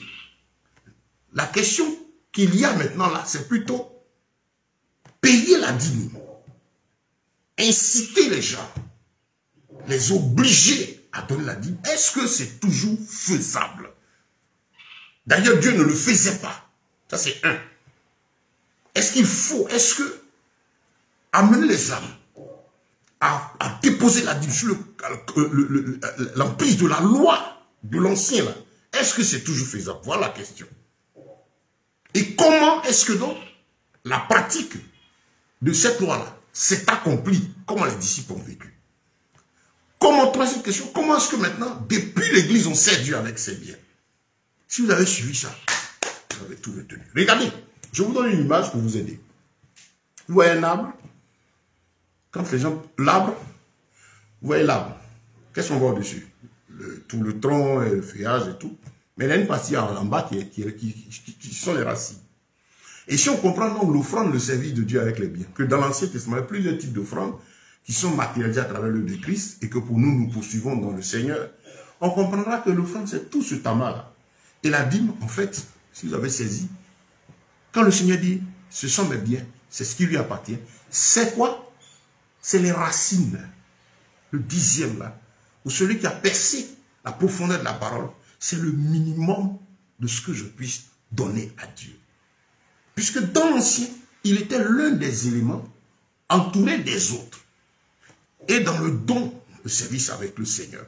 Dans le nouveau, comme il n'a pas été aboli, mais il n'a pas été aboli, mais qu'il a été accompli, comment les gens le pratiquaient? Joseph allait au-delà des dits. Ananias et Saphira, même dans le mensonge, on fait au-delà de ça. Mais j'étais frappé pour le mensonge. Quand vous prenez donc le livre des apôtres, Paul aux Corinthiens, la Bible parle de libéralité. Le terme libéralité vient. Ce n'est pas nouveau. Parce que déjà dans Deutéronome 16 même, le Seigneur dit que l'homme apporte à Dieu en fonction de ce qu'il a. On ne donnera pas à Dieu ce qu'on n'a pas. Vous avez vu David, quand il a poussé le peuple dans 2 Samuel 24, il a poussé le peuple à poser un acte qui n'a pas plu au Seigneur. Qu'est-ce qu'il a fait? Il a dénombré le peuple. C'est Dieu qui l'a mis parce que le Seigneur était fâché, le peuple a voulu le châtier. Et David, ayant commis ce péché, l'ange était en train de frapper Israël. Il a eu à se repentir au nom du peuple et tout ça. Et au Seigneur de le corriger. Et maintenant, il devait faire une offrande pour demander pardon au Seigneur. Je crois 1 Chronique 21 et puis 2 Samuel 24. Qu'est-ce que le Seigneur va dire à David de faire? Une offrande. Et David va aller à l'air dont il y a un espace que le Seigneur voulait. Quand vous regardez, même c'est sur cette terre-là, aujourd'hui, que se trouve actuellement, et que se trouvaient les murailles du temple. Tout ça, c'est pas du hasard. Voilà. Là où le temple a été construit, si mes calculs sont bons, ma mémoire est bonne, je crois que c'est là aussi que se trouve, a été construit le temple. Donc, à l'air dormant, là, voilà. Qu'est-ce qui s'est passé? Voilà. Bon, sur ce sujet, je vais finir encore pour bien vérifier cela. Si c'est vraiment sur là, par exemple, que le temple est bâti. Voilà, ce détail est important. Mais ce qu'il faut retenir, c'est que David doit faire une offrande. Et il a besoin de l'espace en question. Qu'est-ce qu'il fait? Il appelle un nom, il lui demande l'espace. Et David dit, non, prends. C'est pas pour offrir à Dieu. Prends, donne à Dieu. Ça, c'est pour tout le peuple. David dit, quoi? Je ne donnerai rien à l'Éternel qui ne m'ait coûté quelque chose. Vous comprenez? Apporter ses biens, servir Dieu avec ses biens. C'est un esprit d'amour et sacrificiel. On ne se présente pas à Dieu comme ça. C'était le problème de Caïn. Il a regardé, il a pris, il a donné comme ça. On vous oriente maintenant comment servir Dieu avec vos biens. Donc vous avez compris que la dîme n'est pas répétée parce qu'elle s'est accomplie. Il y a une nouvelle manière de vivre ce service en ayant saisi que c'est le minimum en toute chose que le Seigneur nous appelle à donner. Puisque nous sommes dans l'accomplissement, dans le tout, où se trouve cet élément qui était dans l'ancien parmi tant d'autres, le tout étant accompli dans la personne du Christ. Dans ce même esprit du don par la libéralité, par l'amour, par la consécration. Vous comprenez? Si tu saisis ça, personne ne va t'emmener encore. 2 Corinthiens chapitre 9. Dans la version lui seconde, il dit celui qui sème peu moissonne peu. Celui qui sème abondamment moissonnera abondamment. Allez lire dans les versions plus anciennes, ben là c'était fait intentionnellement, le verset a été dilué. Dans la version d'Arby, dans la version même Martin, il dit celui qui sème, dans la version BYM, la Bible de Yeshua Mashiach, il a dit celui qui sème économiquement moissonnera économiquement. Mais celui qui sème joyeusement. Dans Darby, il a dit celui qui sème chichement moissonnera aussi chichement, en murmurant. Mais celui qui sème libéralement. Ça dit ici, le Seigneur, avec l'œuvre de la croix, l'œuvre avec les apôtres, va lever, va briser la puissance de ce qui se passait depuis. On ne donne pas par contrainte. Ne viens pas donner parce qu'on te contraint. Ne donne pas parce que tu n'as pas compris. Ne donne pas parce que tu as peur de dévoreur. Donne par amour. Donne par ta bonne volonté. On ne doit pas te pousser à dire fais un don. Ce n'est plus un don. Tu ne dois pas te pousser à ça. La Bible dans 2 Corinthiens chapitre 9, dans ces versions de la Bible, que votre don ne soit pas comme une chose extorquée. Par qui? Par ces faux messagers qui savent que celui qui touche le cœur, parce que je vous dis en fait, pourquoi est-ce que, et j'en reviens dim dessus, tout simplement, parce que celui qui convainc le cœur de donner là, qui a touché le cœur de Joseph, et qui a poussé les apôtres, qui rassemblaient, qui recevaient les libéralités, les frères rassemblaient pour pouvoir aider les hommes de Dieu dans leur mission, et aider aussi les peuples, ainsi de suite, toute cette vie de famille-là, celui qui donnait le cœur là, à cette époque, il n'a pas sa place. Le gars n'étant pas honnête, il faut trouver un moyen de loi, un moyen de pression pour les ignorants, de sorte à ce que les gens aient peur. Ah, si tu veux que Dieu te bénisse, qu'il te donne de la prospérité financière, il faut payer ta dîme. Mais il y a des frères, je connais un frère par exemple qui dit, il dit, mais je donne ma dîme. Mais je dis, oui, si tu veux prendre tout ton argent, même dans le panier. Dieu même est content. Il sait que tu le fais parce que tu le cherches, d'accord. Mais même si tu remplis tout le panier, tous tes salaires, le Seigneur va multiplier ton salaire par 10 ou par 20, parce qu'il t'appelle au travail. Il veut que tu aies une activité libérale où la multiplication est possible. Mais si tu es dans une activité où il n'est pas possible de multiplier, on a déjà vu, allez sur ma page, vous allez trouver ces enseignements, que la bénédiction du Seigneur financière vient par l'activité libérale. Et Dieu, le travail a deux manières de travailler. Celui par lequel Dieu a commencé, c'est le travail libéral, et ensuite est né l'emploi. Donc, comme tu as un emploi, tu es bloqué. Notre Dieu dit des miracles, mais ne va pas toucher le cœur du ministre, multiplier ton salaire par 2. Et même encore, quand tu es en affaires, là où Dieu veut, il veut que tu bosses. Concernant l'argent, il y a la richesse, il y a l'intelligence qu'il nous a donnée. Maintenant, comme tu le sais, il ne faut pas donner des biens à Dieu parce que... Aujourd'hui, ils ont réussi à faire quoi? C'est de donnant-donnant. On dit Dieu, c'est donnant-donnant. Au point même que les âmes ne savent pas faire la différence entre un vœu à l'Éternel, c'est la seule offrande où je peux me présenter devant le Seigneur pour dire, Seigneur, voici, souviens-toi de moi, voilà ceci, voilà cela. Mais là, le vœu, il est volontaire. On a déjà, non, fais un vœu. Ce n'est plus un vœu quand tu te lèves sur moi et te dis, fais un vœu. Ah bon, j'ai pris un enveloppe. Ce n'est plus un vœu. Je t'enseigne comment on fait un vœu, les dispositions spirituelles. Quand tu as un problème, tu as un besoin, tu peux faire un vœu au Seigneur. Ça, c'est l'enseignement qu'on donne.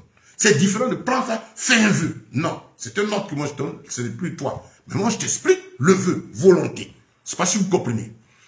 Pour fermer la porte à tous ces malins qui utilisent l'argent, le fait de mettre l'argent dans un panier là, pour salir le nom du Seigneur et mettre les âmes en difficulté face à Dieu. Parce qu'effectivement, lorsque vous pratiquez aussi ces choses hors de la parole de Dieu, la Bible dit, vous mettez votre argent dans un sac percé, Galates 6. Vous n'allez pas obtenir quelque chose. Vous allez accuser Dieu, mais en fait, ce n'est pas Dieu. Et Dieu est juste, il fait en sorte que tu n'aies rien, que tu aies des problèmes même pour te dire que la pratique que tu fais, ce n'est pas de moi. Il est juste. Donc, on sait Dieu avec les biens. On apporte au Seigneur. Mais comprenons que c'est par amour. Le service doit être par amour. L'action de grâce, les louanges, la magnificence, après, doit vous être matérialisé. Mais matérialisé à partir de ce que tu as. Pas en prenant crédit. Pas en prenant un engagement. Bon, on va distribuer des enveloppes. Prends une enveloppe, écris quelque chose. Ce n'est plus un don à l'Éternel. Vous êtes en train d'exécuter la volonté de l'homme qui a fait son programme. Il a fait un programme. Il y a des enveloppes de 10 000. Il y a des enveloppes. Jamais Dieu n'a fixé le montant d'une offrande. Vous comprenez? Ce n'est pas le Seigneur. On vous enseigne comment servir. Comme je vous dis là ici, servir Dieu avec ses biens. Aujourd'hui, c'est quoi? C'est son cœur, son âme, sa dédicace soi-même. Maintenant, il faut matérialiser cela parce que Dieu aime que ce soit matérialisé. Mais matérialiser avec la bonne volonté. Matérialiser à partir de ce que l'on a. Matérialiser dans l'amour, dans la sincérité. Matérialiser à partir de notre volonté. Et à la base de tout, être rempli du Saint-Esprit. Et quand l'Esprit de Dieu est là, personne ne va te pousser. Toi-même, tu sens le besoin de faire. Moi, c'est des expériences que j'ai faites. Ou tu veux faire taper le Seigneur dit faire. Tu sais que c'est lui. Il n'y a pas de problème avec quelqu'un. C'est ton Dieu qui t'a dit de faire. Le rôle du prédicateur, c'est de vous mettre sur ce chemin. Soyez remplis du Saint-Esprit. Laissez-le vous guider. Faites comme vous le sentez. Faites comme vous le voyez. Mais sans contrainte, sans l'accord de votre cœur, ne le faites pas. C'est ainsi que vous serez bénis. Ayant compris ceci, que dans tout ce que j'ai, le minimum que je puisse donner à Dieu, c'est le 10e. Parce qu'il fait partie de tout un programme d'offrande dans la Bible.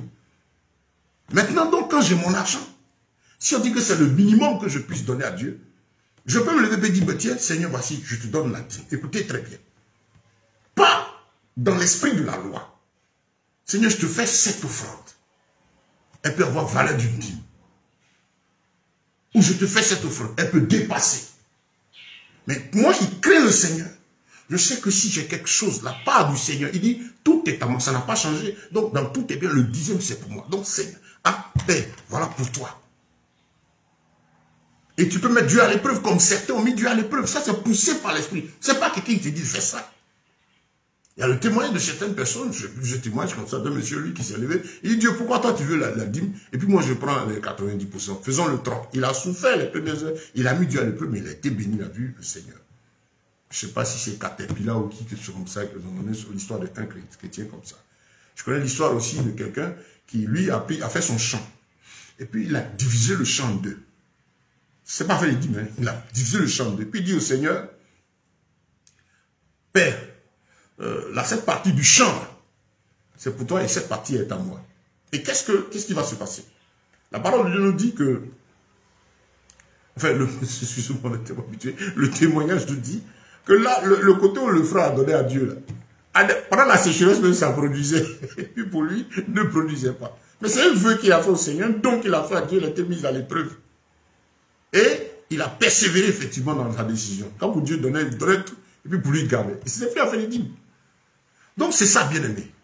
En fait, il s'agit pour l'homme qui a compris, qui est né de nouveau, le disciple, de manifester son amour pour son Créateur, sa joie pour son Créateur, à partir de ce qu'il a. En craignant Dieu, sachant que Dieu n'est pas là pour qu'on lui donne après avoir fait nos calculs à nous. Non. Différent.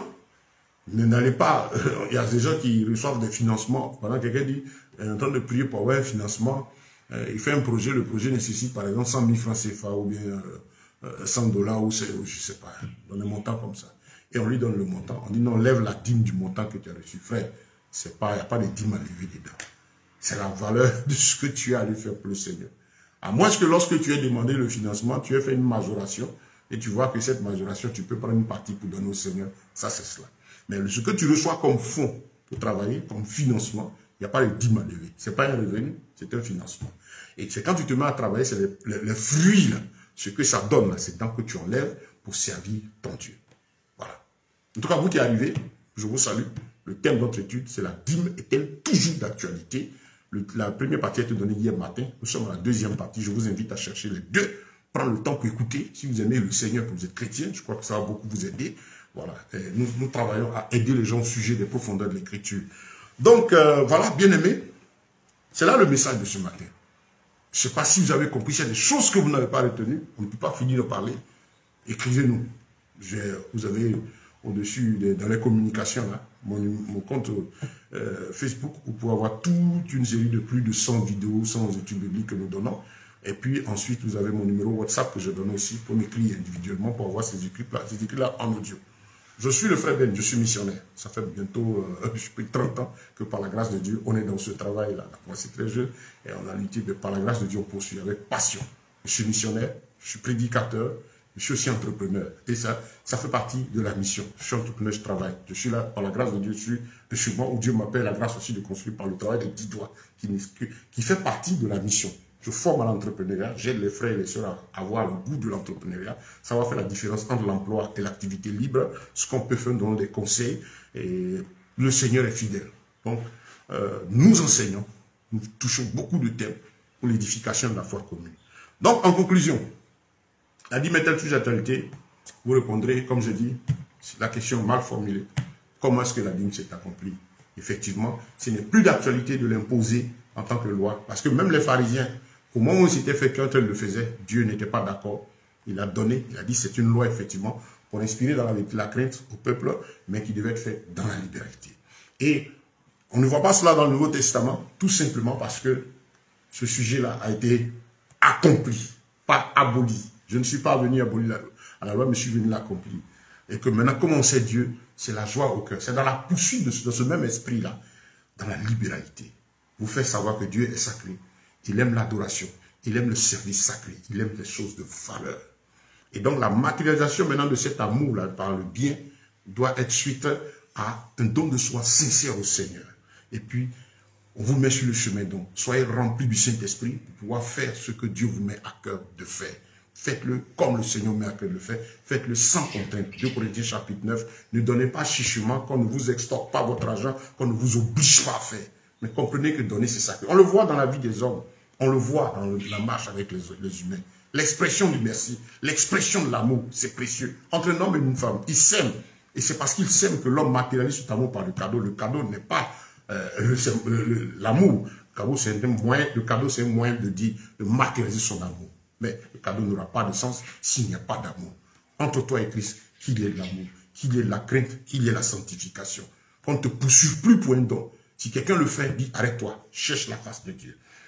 Tu amènes ton argent au pied du Seigneur. Au pied du Seigneur, aujourd'hui, la maison de l'Éternel, c'est toi et moi qui avons cru. Voilà. Et donc, les assemblées sont utiles. La Bible dit, faites part de vos biens à ceux qui vous enseignent, celui qui prêche la parole de Dieu. Dans l'ordre, effectivement, dans le nouveau, je vais terminer, donnez-moi 5 minutes pour ce point-là, ça va m'échapper. Dans l'ordre, qu'est-ce qui se passe? Les apôtres recevaient les dons. Lisez 2 Corinthiens, le livre des Corinthiens. Et surtout la collecte des dons à partir du chapitre 9. Mais les gens amenaient, ils préparaient d'avance même ce qu'ils avaient. Tous ceux qui avaient quelque chose à apporter au pied des apôtres. Et les apôtres, à ne pas confondre avec nous, plus de 90% de nos apôtres, de nos serviteurs aujourd'hui. Parce que c'est ce piège, il ne faut pas tomber. Ces malins-là, ils ont une mauvaise vie et ils se comparent. Ils utilisent la parole de Dieu qui est destinée à ceux qui vivent dans la sanctification pour se la procurer eux-mêmes. Et quand vous n'êtes pas bien affermi, vous allez penser, comment dire, c'est un apôtre, l'autre, c'est un pasteur aussi. Non. C'était des gens qui avaient la crainte de Dieu. Et donc, celui qui reçoit là, il sait que le don qui vient n'est pas lui. Quand moi, je reçois quelqu'un qui dit, mais tiens, le Seigneur m'a appelé de faire ceci, ce n'est même pas ma chose, c'est la chose de Dieu. Il y a l'attitude qu'on a face au don, l'attitude sacrée, la disposition d'esprit face au bien qui vient. Donc, qu'il soit de 2 deniers, qu'il soit comme ceci, ou petit ou grand, c'est pour le Seigneur. Et donc, les apôtres recevaient, bénissaient Dieu. Ils rendaient grâce au Seigneur. Maintenant, à la suite vient le partage, l'utilisation de ce bien. Donc, ses frères apportaient au pied des apôtres. Le Seigneur dit, fasse part de ses biens à celui qui l'enseigne. Il faisait part aussi les apôtres. Il apportait aussi pour toute la famille, c'est-à-dire toute la chrétienté. Au point où des assemblées, dans des villes, rassemblaient pour aider aussi d'autres assemblées. Au point où les apôtres eux-mêmes travaillaient de leurs 10 doigts aussi pour contribuer à chercher les moyens pour s'entraider. Donc, ils ont compris que le bien, la maison du Seigneur, c'est l'ensemble de ceux qui ont cru. Mais pour moi qui déjà fréquente un milieu, une assemblée, le premier endroit vers lequel je vais avec mon bien, où je vais aller de façon sensée, c'est la communion fraternelle là, l'assemblée où je me trouve.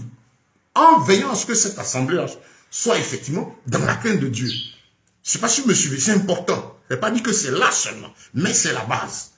Donc je viens, celui qui m'enseigne, il doit comprendre, je pense, voilà mon service pour Dieu, puisqu'on est nombreux. Donc il apporte la première direction. On bénit le Seigneur, on partage. Ce qui doit être servi à entretenir tout ce qui sert à l'œuvre de Dieu. Le sacrificateur, c'est-à-dire l'homme de Dieu qui a été mis à part, qui a été mis à part spécialement pour faire ce boulot, il le fait. Mais lui-même aussi, il doit avoir en lui ce plus-là, comme nous autres. Nous, on est dedans. Moi, ça fait combien d'années je suis dedans. Mais en même temps, il doit travailler. Parce que je me bats aussi pour nourrir les frères qui sont autour de moi. Vous voyez? Donc, il y a cette disposition d'esprit. Qu'il y ait de véritables soins, de véritables serviteurs dans l'emploi de ce qui est apporté à leurs pieds au nom du Seigneur. Et les vrais, là, voilà comment ils procèdent. Ils reçoivent. Ils vont prendre ce qui sert à l'entretien du temps pour leur bonheur. Il y a un conseil de gestion même autour. Ils vont aider les veuves, les orphelins, qui n'ont pas mangé, à qui on peut offrir ceci. Voilà comment ces biens-là se gèrent. C'est différent de ceux qui disent, c'est mon argent, je suis établi, ce que vous me donnez, c'est l'homme de Dieu. Faites attention, c'est les cupides, les hypocrites, les voleurs, les gens qui sont là pour vous piller. Maintenant, étant animé de l'esprit aussi, je peux avoir l'inspiration. C'est ça l'église, la dimension aussi de disciple. Il peut m'arriver aussi, quand je sais ce que c'est que l'église, c'est vrai, j'ai ma vie, le groupe que je fréquente, c'est là qu'il faut le courage, en tant que serviteur de Dieu, de faire comprendre aux âmes. C'est vrai, n'allez pas mettre votre argent dans un sac percé, mais un frère peut t'inspirer à aider un autre bien-aimé qui se trouve quelque part, à lui faire don de ceci. Vous avez compris? Mais ce que vous avez reçu, c'est pour le Seigneur. Donc, pour avoir à cœur de prendre tout, déposer tel montant ici, ou tel bien ici, comme aussi d'en prendre une partie pour faire ceci ou cela. Bon, on ne peut pas finir tous ces sujets-là. Que le Seigneur vous bénisse. Ça fait 1h20 minutes que j'interviens. Je vais m'arrêter là.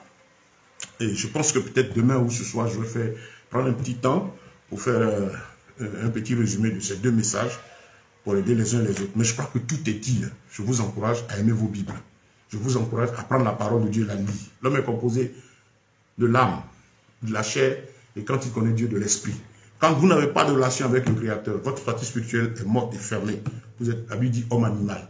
Livré à vos raisonnements. C'est là que l'homme n'a pas la paix à l'intérieur. Pour avoir tous les biens, toutes les richesses, tout ce qu'il faut au plan matériel, mais si votre âme n'est pas reliée à sa source d'origine, vous êtes vide. C'est là que Dieu dit homme animal, parce que vos pensées, vos orientations ne vous donnent pas la paix. La paix se trouve en Yeshua, Mashiach, Jésus seul, dans une conversion vraie d'un cœur sincère à lui. C'est là que vous pouvez le connaître. Donnez votre vie au Seigneur, aux frères et aux sœurs en Christ qui nous suivent. C'est le message pour l'Église. Les hommes et les femmes matures, aimez-le, cherchez, fuyez, accrochez-vous au Seigneur. C'est le temps. Ne laissez plus un moment. Votre abri, votre moyen de résister à l'apostasie, à tout ce désordre, c'est d'avoir votre intimité avec le Seigneur. D'aimer tout ce qui est étude biblique et prière et tout cela. Que Dieu vous bénisse. Je suis le frère Ben. Je rappelle, sur notre compte YouTube, vous allez trouver plus d'une centaine d'enseignements dessus. Revenez dans les commentaires, j'ai pu mettre le lien du compte. Abonnez-vous. Distribuez gratuitement ces messages. Voilà. Le Seigneur donne du travail pour pouvoir les produire gratuitement. Distribuez-les gratuitement. Sur le compte Facebook, vous allez trouver. Vous avez mon numéro WhatsApp où ils sont en audio. Maintenant, nous sommes en train de mener des actions. On est en train de tout rassembler pour aussi faire la distribution des messages par clé. Puisque la plupart des supports sont maintenant numériques. L'évangélisation, ça dit prendre ces enseignements, les distribuer, c'est gratuit aussi. Donc, aidez-nous. Et puis, comme je dis, nous menons des actions sociales, des enseignements, des formations au niveau de l'entrepreneuriat pour aider l'Église à avoir le goût des affaires, le goût de l'entrepreneuriat à partir du peu qu'on a. Voilà, qu'est-ce qu'on peut faire, comment on peut diversifier ses sources de revenus et tenir dans ces temps compliqués où la situation socio-économique du monde ne va pas aller en s'allégeant, ce sera davantage compliqué. La meilleure manière de résister, selon la Bible, c'est de diversifier ses sources de revenus. C'est le plus gros livre enseignant d'entrepreneuriat et d'affaires, la Bible. Voilà. Que Dieu vous bénisse. Que sa grâce et ses faveurs soient multipliées. Merci chez vous. Que sa paix vous soit multipliée. Shalom. Et merci à tous ceux qui nous suivent. Sylvico, Abel Zagadou, je te salue de très loin. Et puis, Evelyne Chouti, Cynthia et tous les bien-aimés, tous ceux qui étaient là depuis le début. Voilà, que la paix du Seigneur vous soit multipliée. Surtout, n'hésitez pas, vous qui prendrez cette vidéo, à nous écrire. Nous sommes ouverts, notre travail. C'est aider le peuple de Dieu, échanger avec vous. Voilà. Vous avez des questions, n'hésitez pas. Que Dieu vous bénisse. Shalom, shalom à tous.